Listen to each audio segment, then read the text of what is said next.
Friends, एक दिन OPD में एक 22 साल का लड़का मेरे पास आया और उसकी कुछ ऐसी कंप्लेन थी कि मुझे कुछ दिनों से टेस्टिज में दर्द हो रहा है, हल्का हल्का भारीपन लग रहा है, कुछ ऐसे मुझे वेन्स भी फूले हुई लग रही है।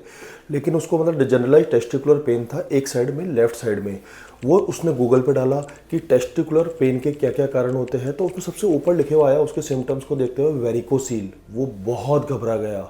वो उसको उसके मन में अलग अलग तरह के थॉट आने लगे कि क्या मुझे इनफर्टिलिटी हो जाएगी, क्या मुझे सर्जरी करानी पड़ेगी। तो दोस्तों, आज मैं ये वीडियो बेसिकली बना ही इसलिए रहा हूँ क्योंकि मेरे पास काफ़ी हद तक हर जगह से ये मैसेज आता है कि वेरिकोसील के बारे में अनअवेयरनेस। तो मैं पहले बताऊँगा कि वेरिकोसील होती क्या है और उसकी कौन कौन सी ग्रेड होती है, किस किस प्रकार की होती है और कौन सी ग्रेड में उसके किस तरह के ट्रीटमेंट की जरूरत होती है। क्या हर तरह के वेरिकोसील को ट्रीटमेंट की जरूरत होती है या कुछ तरह की वेरिकोसील को हम वैसे भी ठीक कर सकते हैं दवाइयों से या लाइफस्टाइल मॉडिफिकेशन से। तो दोस्तों, इस वीडियो से आप अंत तक जुड़े रहिए क्योंकि कारण क्या है कि हम आपको इतने सारे सवालों के जवाब, आपके कन्फ्यूजन को बिल्कुल दूर कर देने वाले हैं आज। तो अंत तक जुड़े रहिए। कमेंट सेक्शन में क्वेश्चन लिख के पूछ सकते हैं या इस व्हाट्सअप नंबर पर मेरे को पूछ सकते हैं कि मैं डायरेक्ट खुद उस क्वेश्चनों के जवाब देने की पूरी कोशिश करूंगा। दोस्तों, मैं हूं डॉक्टर दीपक अग्रवाल, मैं जयपुर से हूं, मैं एक इंटरवेंशन रेडियोलॉजिस्ट हूं। तो दोस्तों, सबसे पहले हम जानेंगे कि वेरिकोसील आखिर होती क्या है। तो दोस्तों, वेरिकोसील क्या होती है? जैसे अपने हर बॉडी की हर ऑर्गन्स में दो तरह की नस होती है, आर्टरी और वेन। आर्टरी अच्छा खून लेके जाती है, वेन गंदा खून लेके आती है। तो वैसे ही अपने अंडकोश में टेस्टिस से जो गंदा डीऑक्सीजनेटेड ब्लड लेके आने वाली जो नस होती है उसको बोलते हैं गोनाडल वेन, यानी कि वेन होती है वो। तो बेसिकली उसमें किसी वेन में बहुत सारे वॉल्व होते हैं। तो वॉल्व का काम होता है एक ही डायरेक्शन में ब्लड को भेजना, यानी नीचे से ऊपर।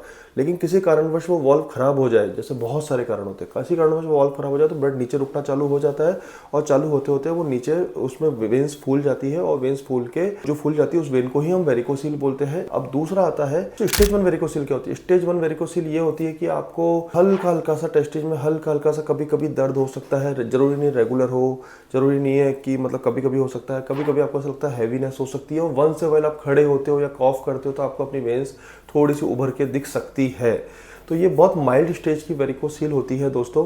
इसमें मेरे अकॉर्डिंग ये माइल्ड स्टेज, और इसको कैसे पता लगाया जा सकता है, अगर आपको कोई सिम्टम आ रहा है तो आपको एक कलर डॉपलर सोनोग्राफी अपने नियरेस्ट अल्ट्रासाउंड सेंटर या किसी हॉस्पिटल में जाके करानी है, जहाँ पे वो रेडियोलॉजिस्ट आपको या इंटरवेंशन रेडियोलॉजिस्ट आपको ये बताएगा कि आपको कौन सी ग्रेड की वेरिकोसील है या नहीं है। मैं इसके बारे में योगा इन वेरिकोसील नाम से एक नया सेपरेट वीडियो बना चुका हूँ, इसको आप इस लिंक पे जाके देख सकते हैं। तो मैंने क्या बताया आपको, कुछ लाइफस्टाइल मॉडिफिकेशन, अपने scrotal support, V shape underwear या लंगोट, कुछ भी एक चीज़, और या फिर कुछ एक्सरसाइज। ग्रेड 1 का मोटा मोटा ट्रीटमेंट ये है। अब आते हैं ग्रेड 2 वेरिकोसील। दोस्तों, जब ये वेरिकोसील की हल्की सी बढ़ जाए, यानी कि अगर इसमें अब वेन्स थोड़ी थोड़ी आपको हल्की हल्की दिखाई भी देने लग गई है, पेन आपको हो भी सकता है, नहीं भी हो सकता है, सिम्टम्स आपको आ भी सकते हैं, नहीं भी आ सकते हैं, वेन्स आपको हल्की हल्की दिखाई देती है, कभी कभी खड़े होने पे दिखाई देती है, कभी कभी आपको कॉफ करने पे या वैसे किसी पोजीशंस पे दिखाई देती है, कभी कभी आपको ऑर्काल्जिया यानी टेस्टिकुलर पेन हो सकता है, कभी कभी आपको अपने लोअर एब्डोमेन में भी थोड़ा थोड़ा पेन हो सकता है। तो अगर इस कंडीशन में क्या करना है दोस्तों, ये एक बहुत ही वेरिएबल पोजीशन होती है। यूजुअली मैं ग्रेड 2 वेरिकोसील, इसका भी डायग्नोसिस वही कलर डॉपलर से फाइनल करना है, स्टेजिंग भी उसी से फाइनल करनी है, और इसका ट्रीटमेंट भी मैं जनरली, अगर पेशेंट को सिम्टम्स हल्के फुल्के है भी तो मैं उनका, मेरा एक थोड़ा एक्स्ट्रा प्रोटोकॉल ये है कि अगर पेशेंट के हम टेस्टोस्टेरोन टेस्ट या सीमन टेस्ट कराते हैं, अगर उसमें कोई भी दिक्कत नहीं आती तो मैं पेशेंट्स को, जैसे ग्रेड 1 वेरिकोसील में किया था अपन ने, सपोर्टर्स, लाइफस्टाइल चेंजेस और तीसरा हल्का फुल्का मेडिकेशन योगा पे अपन रख देते हैं। ठीक है, ओके। अब आते हैं दोस्तों ग्रेड 3 या ग्रेड 4 वेरिकोसील। ये थोड़ी सी एडवांस वेरिकोसील होती है दोस्तों। अब इसमें मतलब इसमें क्या होता है कि जैसे जो नसें थोड़ी सी कंपेरेटिवली ज़्यादा फूल जाती है, टेस्टिकुलर हैंगिंग्स भी हो जाती है, एक टेस्टिस नीचे से टंग सकता है, टेस्टिस का साइज थोड़ा छोटा भी दिख सकता है, पेशेंट को पेन भी हो सकता है, भारीपन भी हो सकता है, इंग्वाइनल रीजन में भी पेन हो सकता है, सीमन पैरामीटर्स भी उसके ऑल्टर्ड हो सकते हैं और ऑल्टर नहीं भी हो सकते हैं, और उसके टेस्टोस्टेरोन लेवल यूजुअली मैंने देखा नॉर्मल आता है, लेकिन थोड़ा बहुत कभी कभी कुछ पेशेंट्स में लोअर साइड पे आता है। अब दोस्तों, इसमें क्या होता है कि इसमें ब्लड वॉल्व खराब होने की वजह से ब्लड काफ़ी मात्रा में काफ़ी लंबे टाइम से नीचे रुक रहा होता है, इसलिए ये वेरिकोसील होती है। ग्रेड 3 ग्रेड 4 को मैं एटलीस्ट यंग पेशेंट्स में, अनमेरिड पेशेंट्स में या ऑलरेडी मैरिड पेशेंट्स में मैं नहीं छोड़ता हूँ। मैं उनको फौरन सजेशन देता हूँ कि तुम एम्बुलेशन कराओ या सर्जरी कराओ, जो तुम्हें सही लगे वो कराओ, लेकिन कुछ कराओ।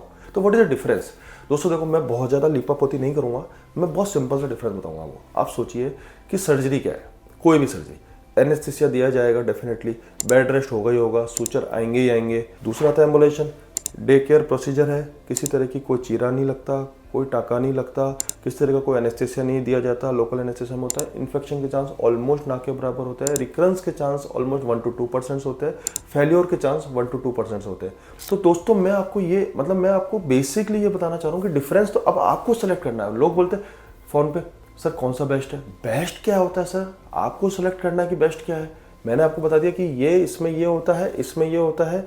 हाँ भाई, टेक्निकल चीज़ है, साइंटिफिक चीज़ है, आपको खुद को समझना है। तो दोस्तों मैं वेरिकोसील को लेकर थोड़ा सा ज़्यादा सजग हूँ, ज़्यादा अलर्ट हूँ। मैं आपको यही बोलूँगा कि वेरिकोसील के लिए मैं आपको 23 साल के बच्चे में जो वेरिकोसील किया था, बिहार का बच्चा था, क्या हुआ उसका, कैसे हुआ, उसके लिए मैं आपको एक वीडियो का लिंक दे रहा हूँ, उस पर जाके देखिए कि उसको हमने कैसे ठीक हुआ वो, और उसकी सबसे इंपॉर्टेंट है उसकी प्रीवियस दास्तान कि उसने 4-5 साल तक क्या किया और उसने क्या अचीव किया, है ना। तो उसकी दास्तान सुनिए आप एक बार, तो आपको लगेगा कि वेरिकोसील के लिए मैं इतना इंसिस्ट क्यों कर रहा हूँ। दोस्तों अलर्ट बनिए, सतर्क रहिए। जय हिंद, धन्यवाद।